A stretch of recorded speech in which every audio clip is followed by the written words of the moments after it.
100%. And it's something I actually wanted to kind of drill into now, right? So we all see it. We see the content that's out there. We see the podcast. And a lot of the time we focus on the winners and the winning. Yeah. You and I are guilty of this because we've joined a few podcasts and it's great and you want to hear from that. But the reality is like with survivorship bias and what happened in World War II, the planes come back, they've got the bullet holes in them. We're focusing on the bullet holes. What about the ones that have crashed? And so my question is, you're now working with this, this handful or whatever number of founders and people that are going through this journey. What can you share with me with some of the ones that haven't been successful? What are the learning lessons we can get there? Well, I mean, so one very important and significant insight is that a lot more businesses fail or are on their way to failing and maybe not aware of it yet than a lot of people would think. I think one of the reasons why that kind of goes under the radar is that most of the media is about celebrating big successes because it's kind of viral and polarizing in some regard, or celebrating big failures. The issue is that other failures that are not big don't ever kind of make their way into that, like that cafe down the road, these 10 guys who tried different tech startups. They never got far enough or big enough to be kind of interesting enough to talk about, but there's a huge population of those people. And then to follow on from that, I think the second insight would be that most of the time those organizations are failing because people are focused on the wrong things. Most of the time those organizations are failing because the founders or management teams are focusing on the wrong things. And the idea of the wrong thing is a very complex idea to explain. But in a simple sense, the thing I observe more consistently than almost anything else is that people are, in a curious way, very focused on what looks good and what looks impressive, as opposed to focusing on what actually generates value. And the idea of generating value seems to be apparently obvious, but very elusive, in some regards. Another, just to provide an example of this, very recently, a person I know sent me a copy of their investment deck. They're like, hey, like not seeking for you to invest, but would really appreciate, some advice kind of going into this, capital raising process. And, the deck, the brand look and feel, kind of the marketing video, the UI design, all of this sort of stuff. I reckon they spent more money doing that than I did building my first 3 businesses combined, but they have no product to show for it. So they've spent a huge amount of money on looking good that like most investors don't really care about that. They care about whether or not you look like you can generate value and like, can you show me some value? And so there's so much of this that happens, it's the big brand campaigns. It's a massive creative agency, making your brand stylish and kind of sexy. It's making the product kind of look cool instead of actually being useful. It's the promotion of vanity metrics and the focus on vanity metrics instead of kind of real, true value-driven metrics.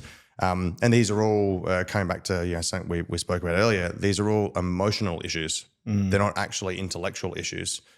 People are subconsciously, in some regards, emotionally driven to the idea of status and looking cool and looking to be winning, as opposed to being like, well, what's our kind of growth rate? Like, what are our core metrics? What are our margins? These sorts of things. And like, when was the last time that you saw a business article saying, this company's done a great job at improving their margins? Like, pretty much never.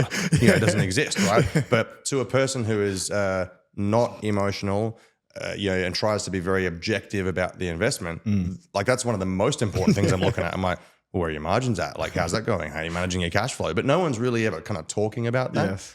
And so I think as far as the companies that fail, there's a lot more of them, 1, and 2, they're really just focused on the wrong things, which is largely an emotional issue, I believe.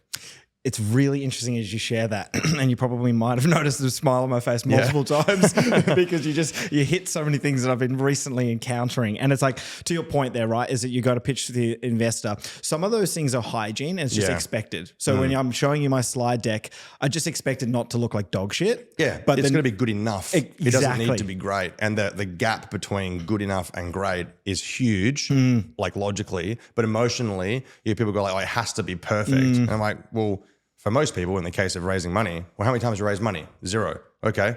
How do you know what perfect is? You don't. The only thing that matters, either do or don't have success raising capital, right? But they're not focused on the value, It's a fascinating thing to watch. And I see it. It's something I'm wrestling with at the moment, right? there's people who are doing an incredible job in their fields. And so I'll give an example, Stephen Bartlett. And when he came out and did a talk on stage, he talked about the 1%ers and the details. And in his context, when you have a business that's his podcast, that he's already had multiple businesses, that makes perfect sense, right? So how do you become the number one player? How do you become the Michael Jordan? You've got to focus on those. Yeah. I think that's a bit of a trap for the early stage founders. 100%. Because they don't yet know what the 1%ers that matter. And so the nuance of your brand color and logo doesn't yet matter because you don't have a product to sell. No, and in advance for any people who work in brand and marketing who might be listening to this, I would argue quite confidently that I'm not sure most people actually know about the 1%ers and whether they actually add value or not, functionally. Yes. And what I mean by that, so just one of the more basic examples. Most marketing agencies and or somewhat sophisticated digital marketers will go, we do kind of A/B testing, this, that, and the other, right? And principally, like from an experimentation standpoint, either using kind of the scientific method or however people want to think about this. In a general sense, we run an experiment to prove something's true. That's what most people think. Normally, it's actually about proving untruths because proving something true is actually incredibly complicated. We can touch on that later maybe.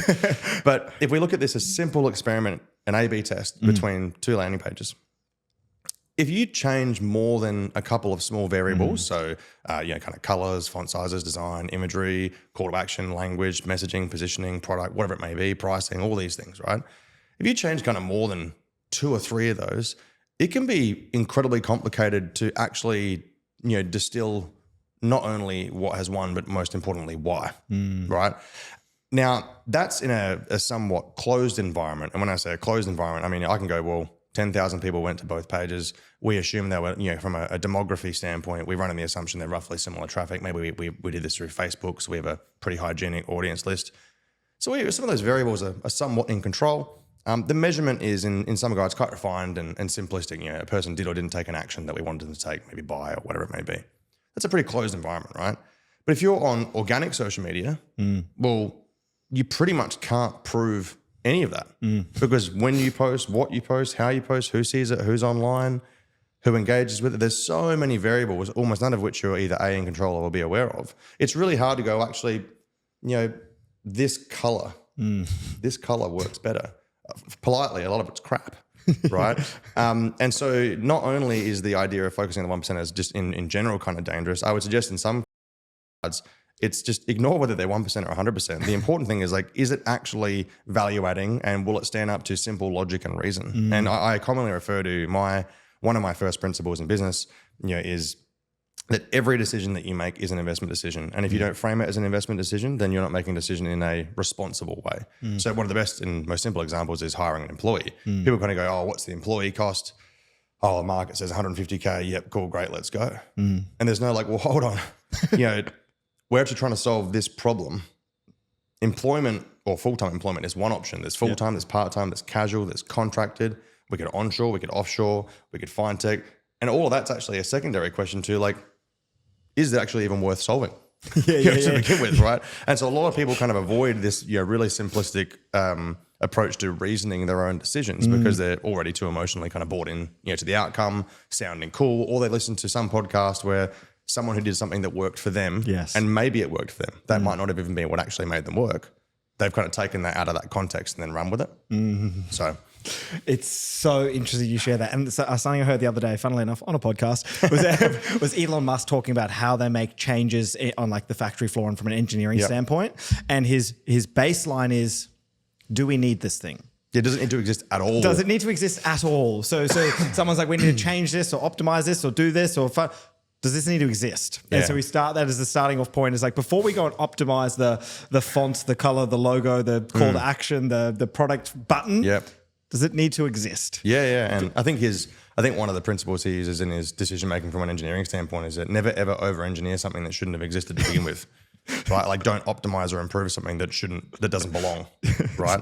And that's from that whole idea of people management. That's, in my opinion, probably one of the biggest mistakes. People try to manage and support and develop employees in roles and or for work or responsibilities that probably don't actually even need to be there. They don't even need to exist. And a lot of people get upset, hearing information like that, because like, oh, well, but I don't just want to get rid of them. It's their job, it's their life. And I'm like, yes, but you have a responsibility to the organization, whether you own it or are employed or a director or an investor, whatever it may be. Like, you have a responsibility to use logic and reason to make decisions at an absolute kind of basic level. But again, then the emotions will interfere with that.